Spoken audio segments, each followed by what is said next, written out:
大家好，歡迎嚟到財經策局嘅 podcast 啦。今日係3月25號星期二啦，都想講下好多離開咗香港去咗英國嘅香港人呢，好關心嘅一個議題，就係講緊佢哋嘅強積金係咪有機會可以攞翻呢？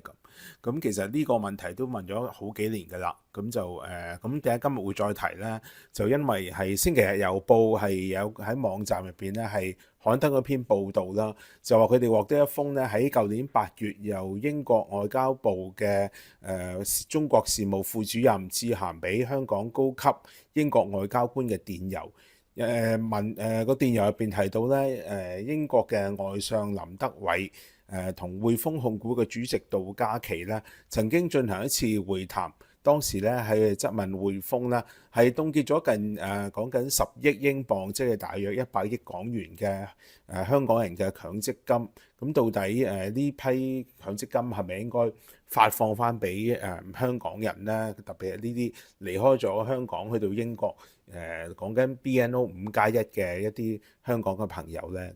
咁就喺呢封電郵流出之後呢，星期日郵報咧已經講到咧呢場爭議咧已經係提升到政府最高層之間嘅一個議題㗎啦。咁令到匯豐咧係面臨更加大嘅壓力，有機會咧係要向英國國會嘅議員咧係解釋點解會拒絕發放呢個強積金俾呢批離開咗香港嘅去到英國嘅朋友。咁因為根據即係強積金管理局嗰個規定咧，其實呢啲所謂離開咗香港以永久離港做一個理由咧，理論上係可以攞翻佢哋嘅強積金㗎。咁但係正因為特區政府唔承認呢啲所謂BNO Visa 呢個英國簽證呢個特殊身份咧，先至令到呢批香港人咧係攞唔翻佢哋嘅強積金。咁呢個議題咧其實都已經爭拗咗好幾年㗎啦。事實上咧，由香港監察早前咧做嘅一個調查咧，佢哋統計咧大概係涉及10幾萬香港人離開咗香港去到英國，涉及嘅強積金金額咧，大概係有30億英鎊，即係折合啦，大概係有300億港元。咁而其中大概10億係嚟自10億英鎊係嚟自匯豐啦，就算係渣打銀行本身咧，都大概係凍結咗咧，係講緊2000萬英鎊，大概係2億港紙嘅呢啲強積金。咁但係由呢個報導嚟睇咧，其實講緊係舊年8月發生嘅事㗎啦。咁而之後咧，亦都曾經報導交代啦，當時工黨政府咧係曾經要求香港負責香港亞太事務嘅外交官韋善庭嚟處理後續嘅一啲問題。咁但係我留意到有兩個問題啦。第一個就係呢個報導咧，其實講緊係舊年8月工黨政府啱啱上台冇耐咧，已經由外相去接見呢個杜嘉祺。咁但係我哋講緊事隔大半年咧，其實亦都冇相關嘅消息跟進住。咁到底即係呢個所謂政府最高層嘅表態，好明顯咧，其實根本都並冇作用。而杜嘉祺本人咧，亦都會係2026年咧，其實已經會退下咧匯豐控股主席呢個職位。咁我哋一間再翻去呢個問題。咁另一個問題就係韋善庭。其實大家知韋善庭係喺工黨政府上台之後咧，其實佢自己對中方個表態咧係開始變得有啲曖昧，甚至有啲模棱兩可。過去佢做係未上任嘅時候，仍然喺影子政府咧，對中國嗰個態度係比較應該話係比較敵對一啲啦，會願意為香港人發聲。咁但係似乎佢工黨政府上台之後咧，韋善庭亦都係多次同中方官員接觸，亦都冇好明確係幫到香港人咧係攞翻佢哋嘅強積金。而我哋睇到咧，似乎係林德偉嗰個表態咧，似乎真係我見啲網民喺一啲社交媒體嘅留言咧，都講得好絕核嘅，直情係話英國政府咪講咗當做咗咯。咁基本上呢啲咁嘅表態，基本上其實都唔會有絲毫作用嘅。咁雖然佢哋認為即係英國政府終於知道，哇，香港人原來咁有錢嘅，可能講緊呢100億港紙其實係可以嚟到英國。咁但係似乎係咪真係可以即係幫到香港人攞翻啲強積金呢？都係一個好大嘅問號。我哋留意到，其實英國國會咧本身咧對今次呢個所謂強積金嘅事件咧，其實都已經係相當之上心。有兩個委員會咧都先後要求咧係質詢香港匯豐銀行咧係要求交代去到英國國會交代呢個問題。咁但係香港匯豐嘅行政總裁艾喬治咧就多次嘗試係講緊咧話，因為呢個問題咧係香港政府已經係法律上唔容許佢哋咁做，嘗試咁樣咧係脫身咧係避免咧牽上呢個政治嘅議題。咁其實由呢啲種種跡象嚟睇咧，特別係由舊年8月到而家大半年時間，我哋都見唔到有啲後續跟進咧。咁其實估計咧，其實係即係英國政府雖然係對香港以至係中央政府作出咗個表態，咁但係實際上咧都係好似網民指出咧，都係講多過做啦。即係表態完之後，其實冇實質嘅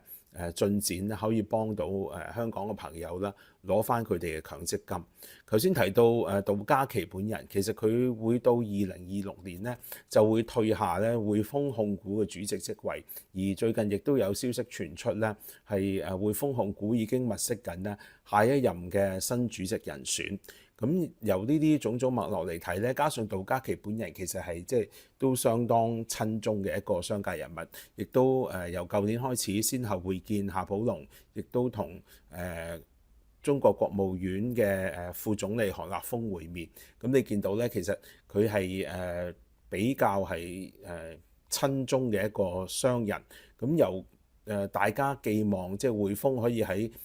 強積金事件上咧係立場上會作出轉變咧，恐怕都會事與願違。而講到匯豐咧，其實最近佢亦都已經加快咗咧佢一啲所謂裁員嘅行動。咁呢個咧相信都係佢希望咧可以加大佢本身咧係嗰個對股東股本回報。而之前亦都有一啲爭拗咧，就係講緊匯控希望可以分拆變成一個所謂東西業務嘅一個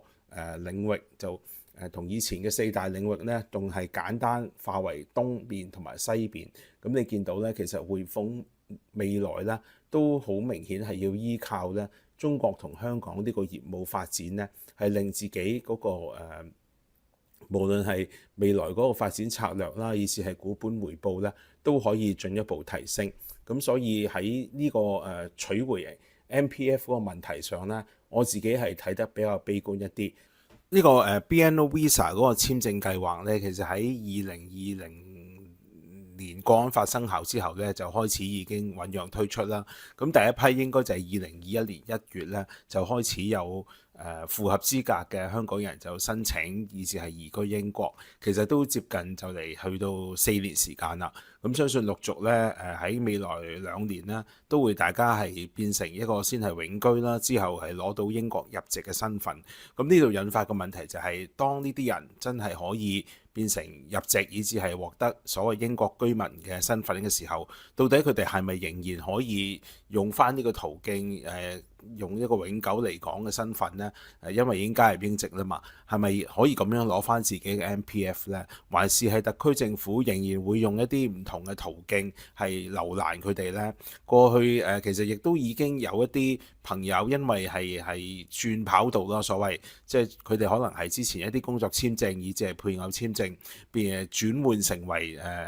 而家嘅 BNO。咁所以咧，我見到網上亦都有啲人咧，其實已經係講到自己啦，係已經係成功入籍㗎啦。咁到底呢啲朋友係咪可以攞得返自己嘅 MPF 咧？咁其實如果有朋友攞到咧，亦都希望可以下低留言咧，俾其他未攞到嘅朋友咧係做一個參考。咁但係我相信其實都仍然可能有啲困難，因為始終之前亦都有一啲唔同嘅消息講過咧，係譬如去加拿大用 BNO 申請，就算係攞到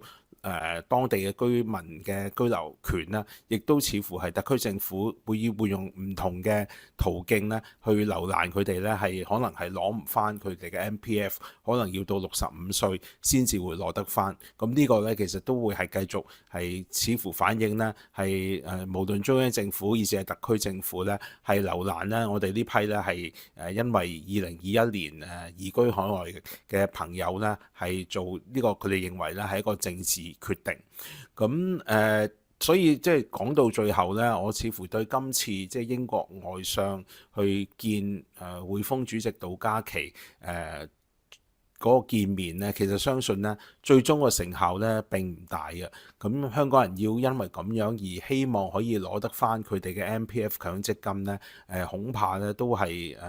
未必係真係做得到，都會係事與願違。咁呢個呢，都希望大家如果真係有朋友係咁樣成功攞得翻呢，都希望可以喺下低留言呢，俾其他朋友呢做一個參考啦。咁今日嘅片段講到呢度啦，咁希望未訂閱嘅朋友可以訂閱啦。咁大家可以 like、share、subscribe，我哋聽日再會。